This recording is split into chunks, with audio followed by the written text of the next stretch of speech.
Hello, my wonderful, brilliant learners.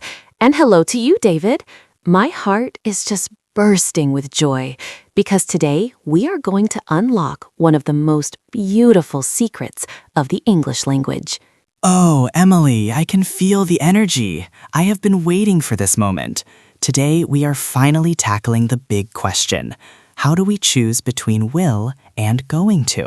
Yes, it is like choosing between two different colors on a painter's palette.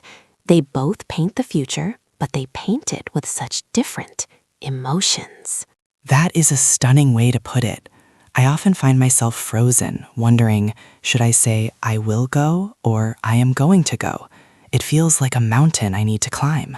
And we are going to climb it together, hand in hand. Let's start with the magic of will. Imagine you are sitting in a cafe, and suddenly, snap, you decide you want a piece of chocolate cake. You say, I will have the cake. Oh, so will is for those sudden, sparkling moments of decision, like a flash of lightning. Exactly. It is spontaneous. It is a promise made in the heartbeat of the moment.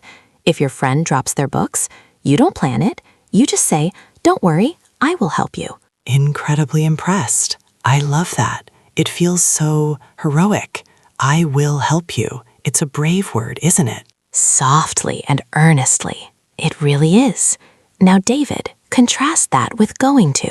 Think of going to as a warm, cozy path you have already started walking on. It is for your plans, your intentions. Ah, so if I have already bought my ticket for a movie tomorrow, I shouldn't use will. With dramatic emphasis. Precisely. You would say, I am going to see a movie. You have a plan. It's in your heart. It's in your calendar. And it is ready to happen. That makes so much sense. Will is the surprise, but going to is the preparation. Can you imagine how much clearer my stories will be now? Proudly. You are catching on so beautifully. But wait, there is more. We also use these to predict the future. And this is where it gets truly magical. Leaning in intimately. Tell me, Emily, how do we know which one to use when we are looking into a crystal ball? Whimsically. If you see dark, heavy clouds in the sky, you can see the evidence. So you say, it is going to rain. You can see it happening. With an aha moment. And if I'm just making a guess, like, I think the world will be a kinder place in 10 years. Oh, David, what a beautiful example. Yes, that is your opinion, your hope.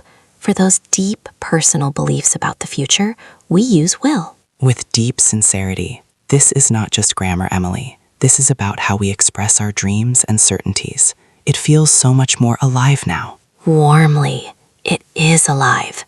Language is the breath of our souls, David. Never be afraid to make a mistake. Every will and every going to is a step towards your brilliance. With renewed confidence, I feel so motivated. I am going to practice this every single day. No, I will practice this right now. Did you hear that? You used both perfectly. I am going to practice because you have the plan, and I will practice because you just decided it. I did. I really did. It feels like a light bulb just turned on in my mind. Encouragingly, you are a star, David, a true star. To everyone listening, remember, your journey is unique, and you are doing an incredible job. Gratefully. Thank you, Emily, for making this so clear and so warm. I feel like I can take on the world today. With a grand gesture. And you will, David. You absolutely will. Until next time, keep shining, keep speaking, and keep dreaming in English. Joyfully. Goodbye, everyone. I am going to see you all in the next lesson. Softly. Wonderful. Simply wonderful.